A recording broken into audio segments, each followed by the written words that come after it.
I met him in a nurse's dance in Londonderry, where I'm originally from. And he left me home that night. And at the beginning, it definitely wasn't love at first sight.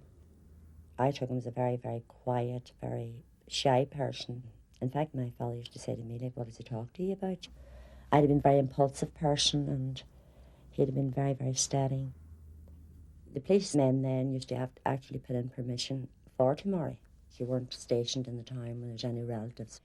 And we got a house in Coal Island, just newly built, council houses. He was put as a sergeant, and he was over the reserve policemen, and they were very happy with him. Most of those reserve policemen were Protestant, and they accepted the Catholic sergeant. It was the old-fashioned type of policeman, very well thought of, very highly regarded in this town.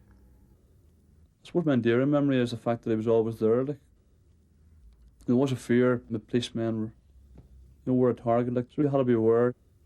Things like people coming to the door late at night. We always used to look out through the sitting room window to see who it was. That day, he was on a 40-12 shift. And he had been standing in the sitting room looking out the window, waiting on the lift coming. He wouldn't like to keep anybody waiting. And Cara was in the playpen, and he'd been over and held her up, and he said, I'll not be in tonight to tuck you up, my wee darling. And I went out the hall, and Paul says, Mummy, Daddy called, sure, he always away.